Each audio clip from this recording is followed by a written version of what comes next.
Hey team, this is your chemistry coach ready for video number 9. Lucky number 9 in our equilibrium series. We're cruising through this chapter, and again for my class, this is chapter 15. I'm doing some fundamentals. So last video, we did the type 1 type of equilibrium problem. There's only 3. So we did type 1, the easy one, last time. This one, we're going to do the type 2, the medium level of difficulty, which once you see how it's done, it's not too hard. But it's really easy to recognize these kinds of problems, and that's one of the keys to being a good test taker or quiz taker is problem recognition, and that comes from doing things over and over and over. I coach baseball, I've coached softball, and when I'm training the people on my team, it's all about recognizing things like what to do. If you get the ball and your shortstop, where do you go? If the ball doesn't come to you, do you shift this way or this way? You got to know what your options are and how to recognize things, right? No different when you're doing academic sports with your brain.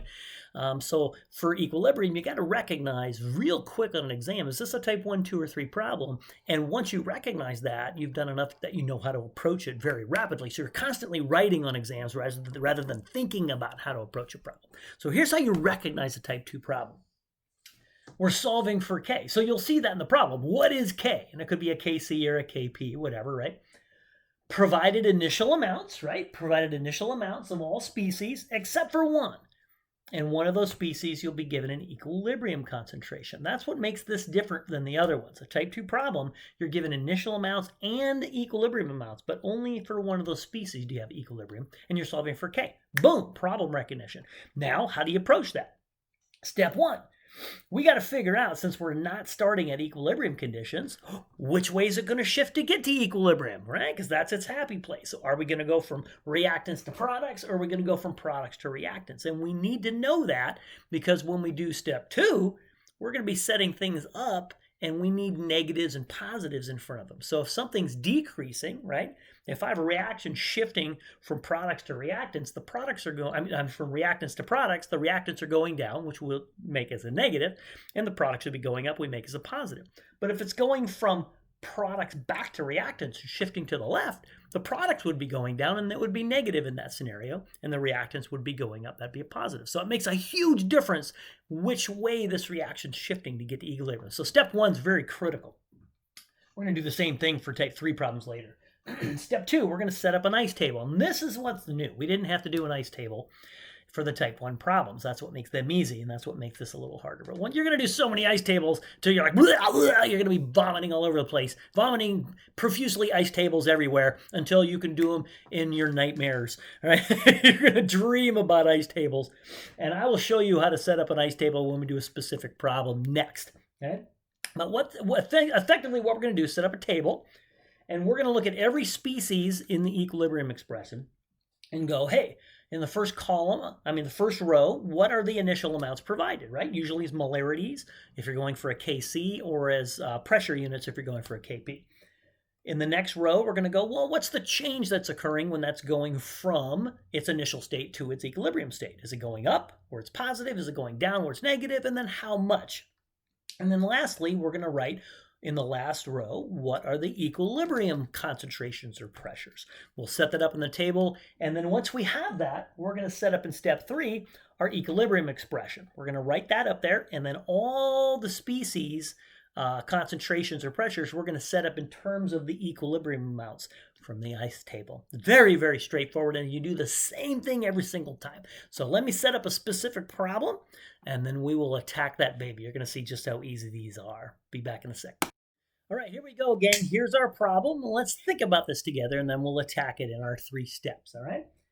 So we've got an equilibrium reaction. We got 2 moles of sulfur trioxide gas forming 2 moles of sulfur dioxide gas and 1 mole of diatomic oxygen gas. You always have to have that. Without that, you can't do diddly squat, right? So that'll always be provided for you. Now we got some information, and we're reading this to go. Is this a type 1, 2, or 3 problem, right? We've got an 8.00 liter flask, all right? Place 3.0 moles of sulfur trioxide. Okay, so that's an initial amount of sulfur trioxide. At equilibrium, 0.58 moles of oxygen gas are measured. So we have an equilibrium amount and we have an initial amount. So this is, and what is Kc, right? Oh, okay. So it sounds like a type 2 problem. We're solving for K. We have initial amounts and an equilibrium amount. So we're going to have to make an assumption in here because we were not provided any information initially on SO2 and O2. So if you're not given any information initially on those, we'll have to make the assumption that you're starting with none, with 0. Because if there was some, they would have told you this in the problem, right? So you're going to do a lot of these throughout all of your equilibrium problems. We're going to be assuming initial amounts as 0. And here comes Kitty Cat. Go, Kitty, go. Go, Kitty, go. All right, we're having fun now. All right. You got to love pets. They give you, it's so fun to work. We're stuck in our homes because of this weird times. But hey, I can work with my kitty cats and all my other weird pets in this house. You can study snuggled up with your pets, you know, at in your favorite couch with your favorite soda pop or water or milk or whatever. You can just have fun with this. But let's keep the learning. Do a little bit every day and keep learning. All right. So let's think about this problem. We got our 3 steps to do. So first step, I want to do Q versus K. And sometimes you can actually calculate this. Sometimes you can just see it in your head when you do it. But what I want to do first thing is I'm not given molarities or pressure. So I want to calculate. Since I'm doing Kc, I'm going to do molarities. If they had given me the temperature, and I could have actually calculated a Kp. I could use the perfect equation, P equals nRT, to calculate partial pressures and done a Kp. But I don't have the temperature. But I do have moles. And I do have liters, so I could calculate moles per liter. I could calculate molarity. So let's do that real quick just to get that out of the way. And then we'll think about step 1 together. All right. So let's take a look. I'm given some SO3 information initially. So let's calculate our sulfur trioxide initially. I'm going to do a little sub-zero there. You'll either see a sub-zero for like time equals 0 before the shift occurs towards equilibrium, or you'll see an I there for the initial. Either way, it doesn't really matter. Well, I want the moles of that, which is 3.0 moles, and the volume is 8.00 liters. So that would give me moles per liter, or molarity. All right, so that should be pretty straightforward. So if I calculate that, I get 0.3750. 0.3750 moles per liter, or molarity, right on? Now let's do the same thing for the other species that I'm given, which is the equilibrium oxygen amount, okay? So let's give the oxygen, and I'm going to put a sub-E there for equilibrium, okay? And now, if you don't see a subscript in there, we're going to usually make the assumption that that's an equilibrium amount, okay? Because that's mostly what we're talking about in the future ones. So again, if there's no subscript, make the assumption that it's an equilibrium concentration. So that will be 0.58 moles over the same volume, 8.00 liters. Good to 2 significant figures. I get 0.07250.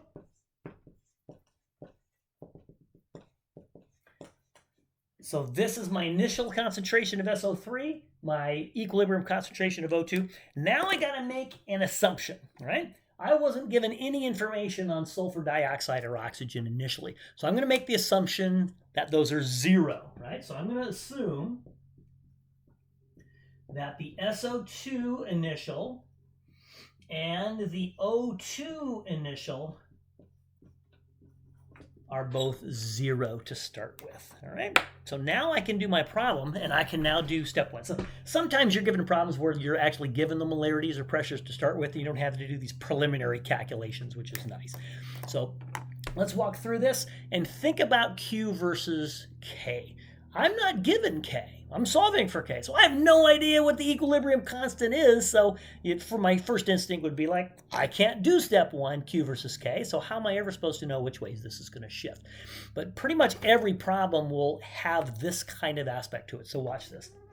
If you agree with me that there is none of this or this to start with, and we're only given that, it has to shift towards products because there's no products and only reactants. So if you agree with me, it has to go that way, all right? Now, because of that, it would have to shift right. We could literally, we don't even need to calculate Q versus K. We could say that this shifts right. Okay, so hopefully you can see why that shifts right, because we literally have nothing on the right-hand side. It has to go that way, all right? Another way to think of it, if we set up the equilibrium expression, the numerator, the products would be 0. So you're taking 0 divided by the initial amount of that, right? So that doesn't get, it gives you a 0 value. So Q would be 0. So no matter what the value of K is, Q would have to be smaller, right? So Q is 0 is less than K, right? Because there are no products to start with, so my Q value would be 0. So no matter, even though I don't know K, it doesn't matter what it is, Q is going to be less than that. And if you recall from the Q versus K video, if Q is less than K, boom, it's going to shift to the right. So now we know which way we're shifting. I'm going to pause this bad daddy, and we're going to set up our first ice table, and hopefully you'll see how simple this actually is. All right, guys, you ready to set up your first ice table? So what you're going to do is you're going to write the equilibrium reaction up on top there. And then on the left-hand side, I'm going to write my 3 rows, my I, my C, and my E. So I'm going to put I, C, and E here, all right? I is for initial. What's my initial amounts? C is the change that occurs, which we haven't done that yet, and E is what we have at equilibrium. And one thing we know, the others we don't know, we're going to set them up in terms of a variable X here in a second. You ready? Now, I'm just going to draw my columns here. All right. So here's a quick and dirty table. You get to do these real fast on exams. Now, if anything's a solid or liquid, I'm just going to black that whole thing out, because condensed phases, their concentrations are so high and the changes are so tiny that if you take the initial minus the change, it's still equal to the initial. So the initial and the equilibrium are the same. So we just treat them as constants, and they're not even in the equilibrium expression. So only worry about aqueous phase and gas phase species when you're doing this. These are all gas phase, so I have to take care of this. I do know the initial amount of my SO3, right? That was the 0.3750.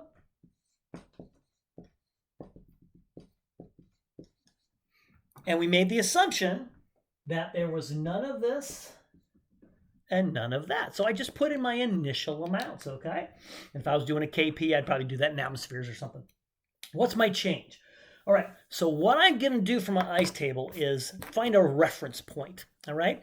And the easiest reference point is one of the species hopefully has a coefficient of 1, right? I'm going to call that X, right? Now this reaction is shifting to the right, correct? So my shift, because I don't have any of these, Q is less than K, is going this way. So these are going to be going up, and my reactant will be going down. So I'm going to put a negative sign here and positive signs here. That's why it's important in step 1 to figure out which way something's shifting. So let's take a look here. If I categorize this as X, then I would be forming X amount of that. That's my reference point, right?